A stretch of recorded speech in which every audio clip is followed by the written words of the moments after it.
You'll notice how you start off with something like just a wet patch, right? And okay. There's a door right there. Above the door there's a joint that's leaking clearly. So why is the water dripping out of here? Oh, well, because there's water up here. Then you have to ask yourself, but this is the end that doesn't have the down spout in it. And then we look, and yep, there's a problem. The other end in there is dry, because this end is higher than this end. So what I would guess is that at one point this was where the downspout was, probably to the side, because otherwise there's a door in the way. And yeah. And then the other thing is we've got one broken clip over there. You can see there's a missing clip. Yeah, it's just under there. What's left of it, it should look more like this one. The other thing is we should probably have one of these brackets or clips over here as well, just to support it. Yeah, so this whole thing has to come off now. Great fun. So the easiest but quickest and messy way is probably just to take this bit out over here, the joint.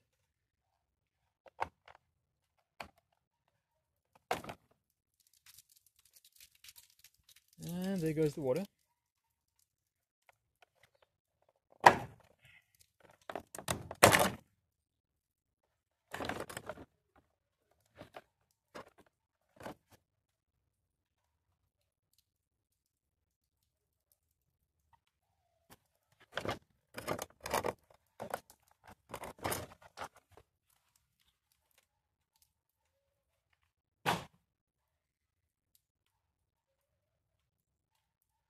We have to do that because we can't get to the brackets otherwise.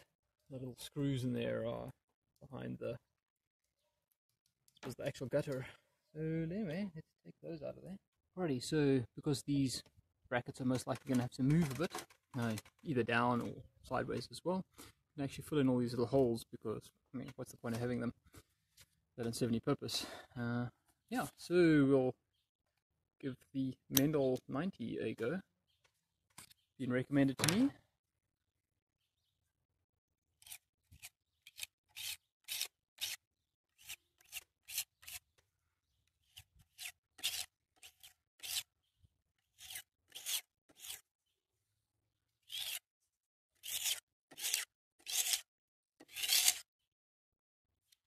Seems to be working.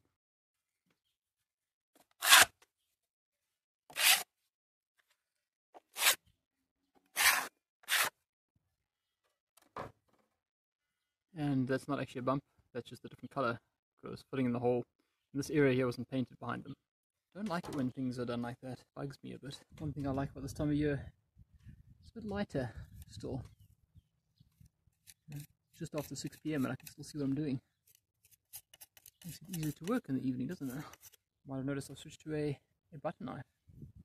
It's actually what I find the best thing for filling in holes. Everything else is just too big.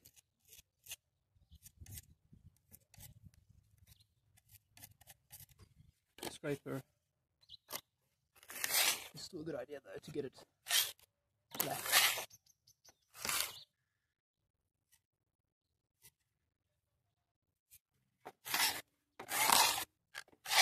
No mess, no fuss, even though it's getting dark. So the reason I'm not filling this one in, same as the reason I don't fill this in, there's a screw here that holds this barge board or fascia board, whatever you want to call it, to the wall. And maybe not the thing to be done right now, but it'd be much harder to take it off if it was all closed up, screw holes hidden. There's a bit of a problem with the surface. It's chalky. So we can get some of it off with a brush. Quick sand.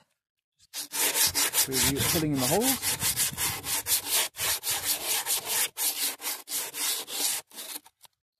Right, just a cloth with a degreaser on it. I'm using thinners because, well, that's what I've got. And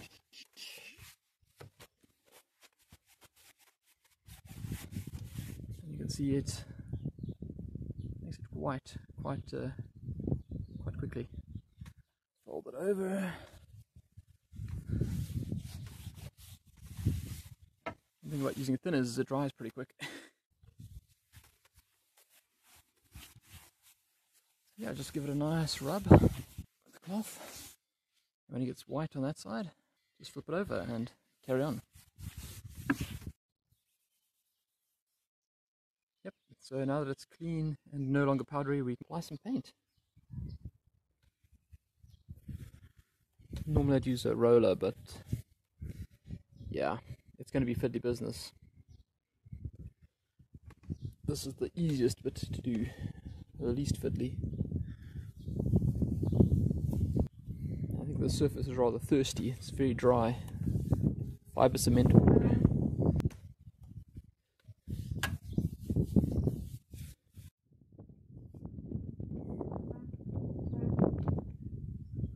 Okay, so that's the primer coat on, so looking good.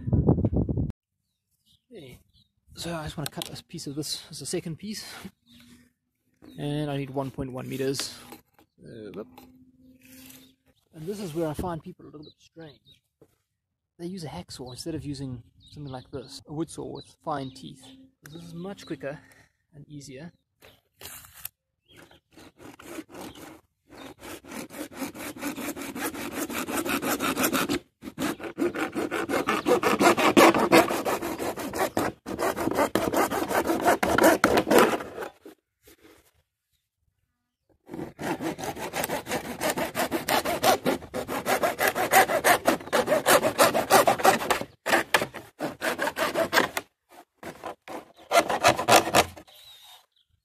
So as I said, this is much easier and quicker. And actually I think it makes a nicer cut as well compared to a hacksaw. I've even seen a hacksaw being used at a hardware store to cut gutters, so I don't know what the heck they're thinking. Surely they would have figured out a better way to do it by now. That's just to give you an idea of how precise cutting it with one of these is. I mean, that's almost perfect, and I spent no time doing that. Didn't mark it, you know, way easier to get an accurate cut with a hand saw that's for wood than using a hacksaw, which is made for metal, so maybe that explains it. Okay, so this is the gutter inside, but the outside is what I want to try and clean. It's got, you know, various bits and pieces on here. So I'll start with a quick dry brush, and after that we're going to have to do a bit more because that only takes off so much of it. As you can see, we still have a very green smudge all along the very long section. So let's try to turn it over and clean it on the grass.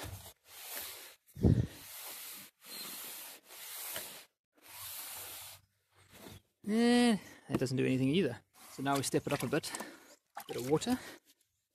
There we go. That's cleaning it off nicely. Just using a plastic scourer thing. Meant for washing people. Apparently it washes gutters as well. Well, I see this mark's not coming off, so we'll have to step that up in a bit. That's not going to come off easily. So what have we learnt? Water is very useful for cleaning, and a plastic scourer, which is not going to scratch, but plastic gutter is very useful as well. But it's not quite enough. You've got these stubborn bits and pieces here, which are probably scratches. So I'll use some clean green and see if that helps. I'm going to go with no. So, what we do when we've got stubborn scratches, I'm just drying it off here. So these are the scratches. You can see they're quite big and, well, numerous. So my secret weapon, which I find works very well on PVC gutters, is steel wool. See like this mark here, which doesn't want to come off. It's there, promise.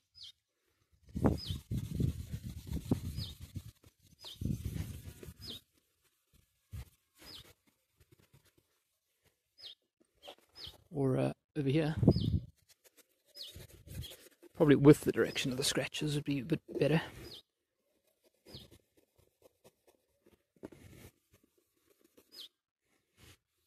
So yeah, I hope that is a helpful tip for somebody else who's got to clean a really messed up bit of PVC. Also works well for for downspouts. Put a mark like that, and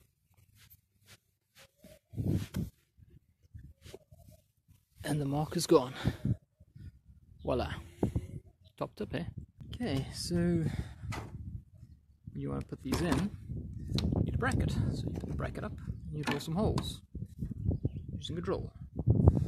And then we screw them in.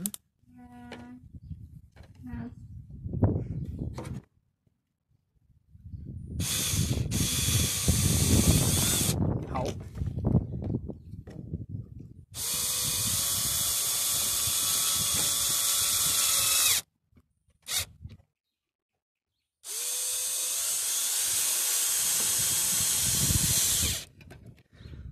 Right, well, that's not going anywhere. Right, I'm going to put one on the opposite end, and then do the ones in the middle, kind of using a building line. Righty, so basically we've put up a few of these brackets, and that's what they look like. This is a building line. It's actually like a monofilament piece of nylon thread, which is what we use in this part of the world to get a level. And yeah, we just need to mark out. We actually use 1 meter intervals here. We don't get a lot of rain. Other places it'll be like 500 mils or even 400 or 300 mils only. 300 mils being 1 foot. So this is about 3 foot for the Americans. You guys need to get into metric sooner or later. Alright, let's mark this out. There's the 100 mark. I'm just lining this up on top of this pencil mark to get the distance right, and then I'm bringing it up to, which is a little bit hard to see. There we go. I'm just making it touch that, and then we should be good to mark it out in the right place. So there we go. I'm happy with that. Mark, mark, and one more. 3. Alrighty, actually using a steel bit, but that's because it's old, it's broken, and I don't need it anymore, and I've lost my number 3 masonry bit. So put it on a hammer drill if you've got it, or impact drill in this case. It'll make life much easier. This is also fibre cement board, so it's a bit easier to drill. If it was plastic, this would be the perfect drill bit.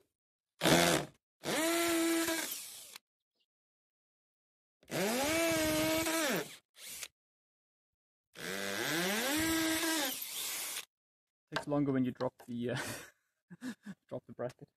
I like to use brass screws. It's actually a little bit overkill. Brass plated would also work because it is actually fairly dry under, under a little bit of a roof overhang, under a gutter, behind a gutter. Pretty dry. Put it back in screwdriver mode, and on low speed, and in forward. Yes, the camera's right in the way. And if you start with the bottom one, then you have space to move it. If you do the top 2 first, then you can't move that, and then you can't get to this screw behind this piece of plastic. So do the bottom one first is my top tip.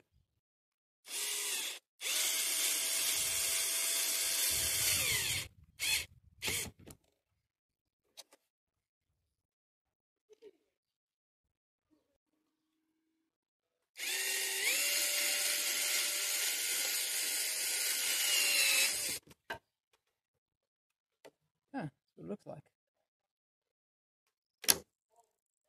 I'd say it's pretty solid there. It's getting a bit dark outside, but I'd like to finish up.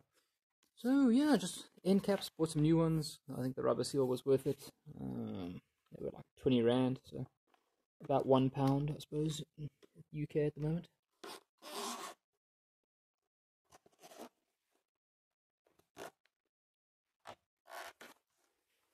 Yeah, that's how easy it is to put an Endstop in. And what I'm more interested in is I got this stuff. New toy I'm supposed to play with.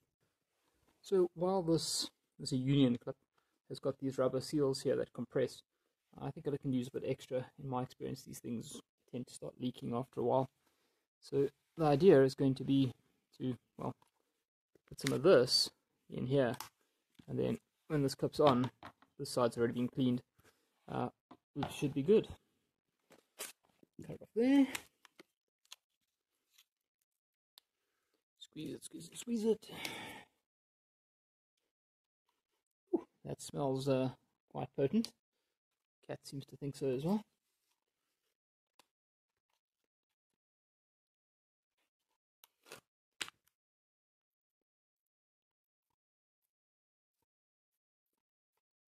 works kind of easy, so that's a plus or a pro. Apparently the other thing with this stuff is it never sets. It's actually permanently flexible. Yeah, I'm going to try it like that. To the other side. And apologies for not making many videos recently. I've been a bit sick. Starting to get better though. Which kind of explains why I'm still working and it's dark outside. Playing catch up. And voila, there we go.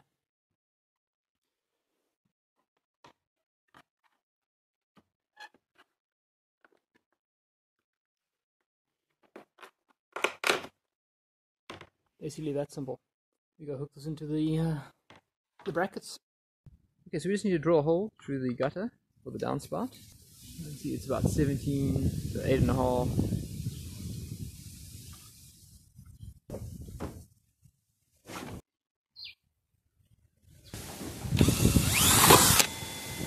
Well, that's pretty dangerous.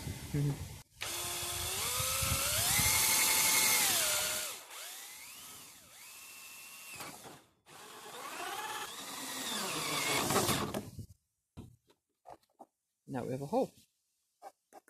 Alright, so I'll put some putty in here just to help seal it. Yeah.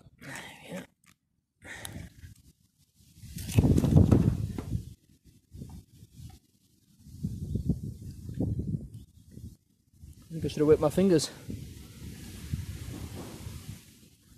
Oh dear, it's really stuck on me now. Yeah.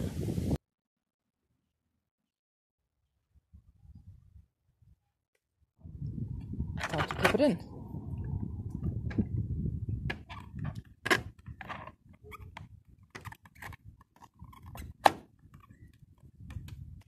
A bit too much goop on that side. Just move it over there.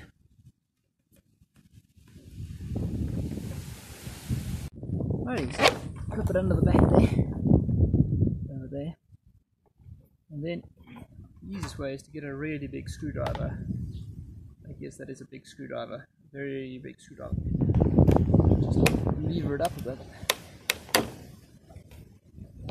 Like that. Well, we'll go do the rest of them. Then we're done. There's the hosepipe. Okay. So just using the hosepipe to test. Bit of water going down there. And I guess quite a bit of water. And then I'll turn it off and we'll see how quickly it takes to drain.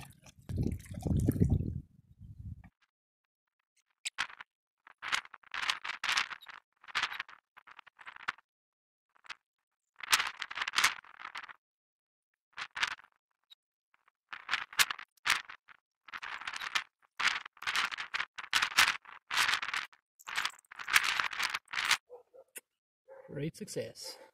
You can see that the water's drained right down. It's up to here. It's wet. And it's still draining slowly, even though it's now down to a couple of mils of water. To the hole on the other side. You can see it's nice and dry. And then it's quite a bit wetter here.